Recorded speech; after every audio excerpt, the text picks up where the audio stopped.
Hello students, last हमने discuss किया था लास्ट वीडियो में फर्स्ट लॉ दो ऐसे वेक्टर्स को जोड़ने का जो एक दूसरे के साथ ना पैरेलल है ना कोलिनियर है, इंक्लाइन थे। वो था ट्रायंगल लॉ। आज हम नेक्स्ट लॉ की तरफ बढ़ते हैं जो है parallelogram law of vector addition. Statement में ये लिख रखा है कि अगर आपने दो ऐसे वेक्टर लिए हैं जो पैरेललोग्राम की दो एडजस्टिंग साइड यानी कि जुड़ी हुई लगातार साइडों को रिप्रेजेंट करें तो जो रिजल्टेंट आएगा उन दो वेक्टर्स का वो उस पैरेललोग्राम के डायगोनल को रिप्रेजेंट करेगा। अब मैं रीड कर देता हूँ एक बार। If two vector are represented both in magnitude and direction by two adjusting sides, लगातार जुड़ी हुई साइड से, ऑफ अ पैरेललोग्राम जो किसी कॉमन पॉइंट से ड्रॉ किया गया हो, कॉमन पॉइंट से दोनों वेक्टर निकले हों, देन जो रिजल्टेंट होगा वो रिप्रेजेंट होगा both in magnitude and direction bye diagonal of parallelogram starting from same point. कैसे? एक कॉमन पॉइंट आपने लिया, उस कॉमन पॉइंट से आपने एक वेक्टर ये ड्रॉ किया A और एक वेक्टर ये ड्रॉ किया B, जो आपस में एंगल बना रहे हैं थीटा। कॉमन पॉइंट्स और ये दो पैरेललोग्राम की दो साइड को रिप्रेजेंट करते हैं। देखिए अगर मैं इसको इमेजिन करूं तो उन्होंने कहा जो रिजल्टेंट होगा वो डायगोनल होगा पैरेललोग्राम का सेम पॉइंट से जो निकलेगा, इसी पॉइंट से ये जो डायगोनल आप रिप्रेजेंट करोगे ये डायगोनल क्या होगा? रिजल्टेंट होगा जो A के साथ एंगल बना रहा है, कैसा? सिंपल लैंग्वेज में जैसे ट्रायंगल में बताया था, तो जब दो वेक्टर को उनकी टेल से जोड़ दो तो पैरेललोग्राम हो जाता है, पैरेललोग्राम रूल लगता है। उसमें बताया था कि अगर एक के सिर पर दूसरे ने पैर रख दिया, एक के हेड पर दूसरे की टेल रखी हुई है तो ट्रायंगल हो, लेकिन जब दोनों वेक्टर को टेल से जोड़ दिया तो पैरेललोग्राम हो। अब सिंपल ऐसे रिजल्टेंट निकालने का हमारे पास कोई फॉर्मूला यहाँ भी नहीं है, तो हम यहाँ पर भी वही कंस्ट्रक्शन करते हैं। इस A साइड को थोड़ा सा आगे प्रोसीड करते हैं और एक परपेंडिकुलर ऊपर से ड्रॉ करते हैं। ये O, ये P, S, Q, ये परपेंडिकुलर पैरेलल साइड्स होती हैं पैरेललोग्राम की। ये B है तो ये भी B होगा और ये इसके साथ थीटा बना रहा है तो यहाँ भी एंगल क्या होगा? Theta, correspondence angle. तो वही सेम सिचुएशन आ गई एग्जैक्ट जो आपने वेक्टर लॉ में की थी। सेम फॉर्मूला आएगा, सेम सब चीजें आएंगी। तो शुरू करते हैं। आपको QS निकालना है, OS निकालना है, तो आप लोगे इन ट्रायंगल मैग्नीट्यूड हम पहले निकालने जा रहे हैं। तो आपने ट्रायंगल लिया OSQ,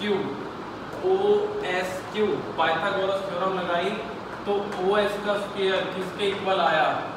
OQ के स्क्वायर प्लस SQ के स्क्वायर के। OS मैग्नीट्यूड की बात करें तो OS R है तो इसको सिंपल R लिख लेंगे, R का स्क्वायर। OQ किसके इक्वल है? OP plus PQ। थोड़ा सा हम स्पीड से चलेंगे क्योंकि सारी चीजें हम बिल्कुल रिपीट कर रहे हैं फर्स्ट वाले फ्लो से। और ये SQ, यहाँ पर भी वही चीज। OP की वैल्यू तो आपके पास A है लेकिन ना तो PQ की वैल्यू है ना ही SQ की, तो उसके लिए आप कौन सी ट्रायंगल लेते थे? In triangle PSQ।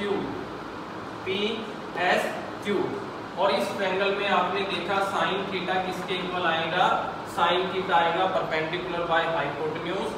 परपेंडिकुलर है SQ, हाइपोटेन्यूज B, तो यहाँ से SQ की वैल्यू आ गई B साइन थीटा। इसी ट्रायंगल में आप cos थीटा लेते हो तो cos थीटा किसके इक्वल आता है आपके पास? Base by hypotenuse, base is PQ upon में B, तो PQ की वैल्यू आ गई B cos थीटा।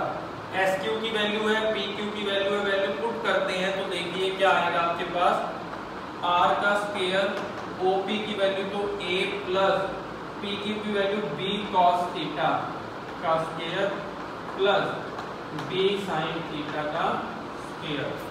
ओपन करते हैं, A प्लस B का square, A square B square plus 2AB cos theta plus B square sin square theta.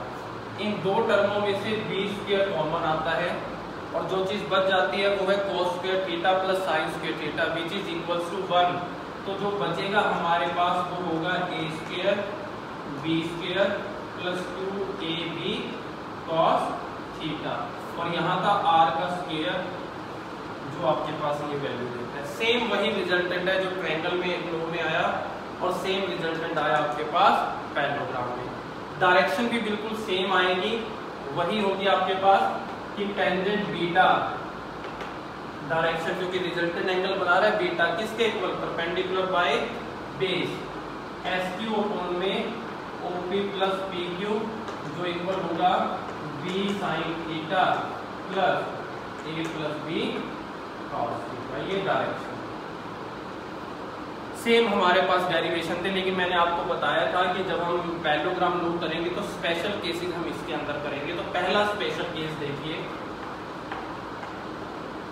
First अगर theta 0 हो जाए, इसका मीनिंग है एंगल A और B, वेक्टर A और B उनके बीच का एंगल थीटा अगर 0 हो जाए तो ये कोलिनियर हो जाएंगे या फिर पैरेलल हो जाएंगे।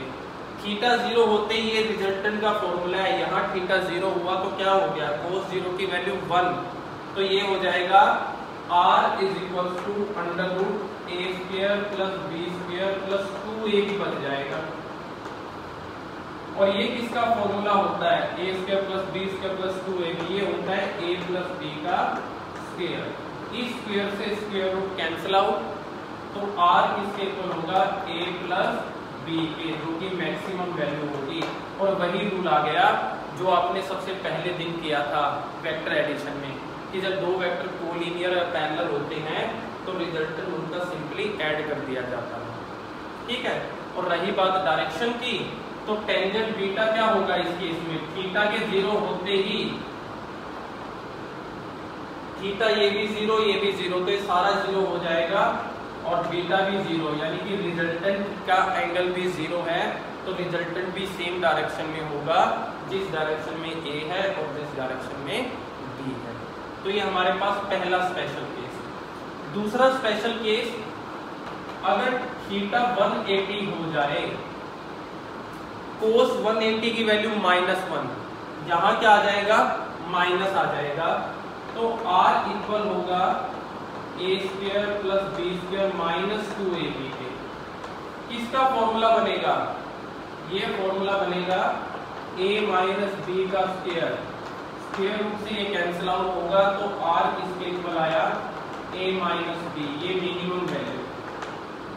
ये तब जब दो वेक्टर्स एक दूसरे के अपोजिट हैं, तो अभी भी क्या लीनियर है, पैरेलल है, लेकिन डायरेक्शन क्या है, अपोजिट है, तो रिजल्टेंट डिफरेंस के इक्वल आता है। और डायरेक्शन अगर आप निकालोगे तो डायरेक्शन अभी भी साइन 180 0 होता है, तो डायरेक्शन तो अभी भी क्या आएगी, 0 ही आएगी। बीटा अभी भी 0 होगा, लेकिन दोनों डायरेक्शन में हो सकता है, उधर वाली में भी इधर वाली में भी, इसलिए हम ये लिख देते हैं बीटा इक्वल टू थीटा या फिर 180। दोनों क्यों लिखा, क्योंकि आपने रूल पढ़ा हुआ है, ऐसे केसेस में रिजल्टेंट की डायरेक्शन बिगर मैग्नीट्यूड वाले की तरफ होती है। यहाँ हमें ये नहीं पता कि A बड़ा है या B बड़ा है, तो इसलिए हमने 0 भी लिख दिया और 180 भी लिख दिया। थर्ड केस स्पेशल आपके पास, अगर थीटा ना 0 है ना 180 है, थीटा आ गया आपके पास 90। थीटा अगर 90 है तो cos 90 तो होता है 0, तो ये पूरी टर्म हो गई 0, तो सिर्फ क्या बचा आपके पास, बचा r is equal to under root a square plus b square. ये तो आ गया आपके पास रिजल्टेंट। और डायरेक्शन क्या आएगी, टेंजेंट बीटा किसके इक्वल, b sin 90, थीटा की वैल्यू 90 रखी, a plus b cos 90, cos 90 तो 0, तो ये टर्म तो 0, साइन 90 की वैल्यू 1, तो ऊपर बचा b, नीचे बचा a, तो ये आ गया टेंजेंट बीटा। और अगर बीटा निकालना हो तो वो आ जाएगा टेंजेंट इनवर्स b बाय, तो ये डायरेक्शन कब होगी, जब एंगल दोनों के बीच में क्या होगा, 90 होगा। सेम स्पेशल केस तीनों ट्रायंगल लो पे भी वैलिड है और सेम यहाँ पर भी वैलिड है, हमने एक इसी के केस में डिस्कस किए। तो वो ट्रायंगल लो था, ये वेक्टर लो है, डिफरेंस डायग्राम और डेफिनेशन में है, बाकी सारी चीजें बिल्कुल क्या है, सेम है।